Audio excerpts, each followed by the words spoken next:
This video introduces you to Scoilnet. So let's take a look.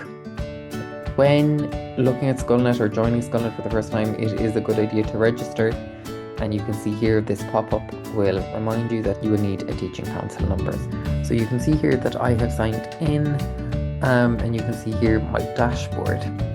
Now you can see here I haven't contributed resources. You can add your own resources if you wish. You can favorite resources that you come across. You can create learning paths, okay? And that's all just a way to kind of curate and to gather the information that you find on Scoilnet. But what I'm just going to show you now is just how to browse resources first of all. So I'm going to look at resources for second class, we'll say, and I'm going to choose the subject of mathematics. I'm going to look at number.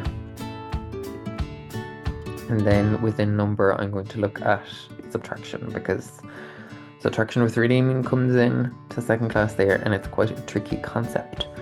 So you can see here there are linked resources that are immediately relevant to that search bar. They're relevant to the Irish context. There are 7 resources, Easter worksheets, some Gaeilge resources as well, which are really handy. Perhaps a YouTube video explaining it too. Okay, so that is one use of Scoilnet. I'm going to go back to the main page now. So it's a great resource hub. You can see here within the spotlight there are often very relevant upcoming events like Bealtaine, which is happening on May the 1st, which is near to when this video is recorded. You can see Earth Day is here as well, and then there are science experiments.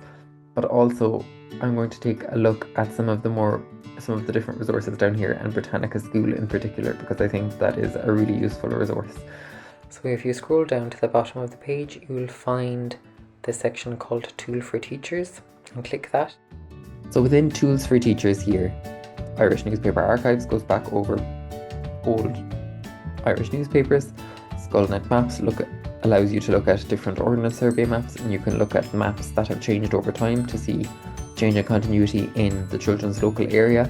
That can be really rich source of data, and then somebody could be invited in to speak, a local historian or a local person who lived in the area their whole life, to explain the changes that have happened for the children and perhaps the need for the changes, or the children could create, could brainstorm that themselves. It can be a really rich resource depending on how it's used in the classroom.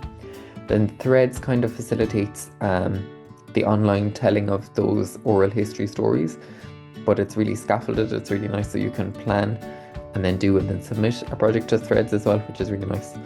And then you can see some more there. There are examples of good practice videos which are linked to the IDA websites. But we're going to look at Britannica School.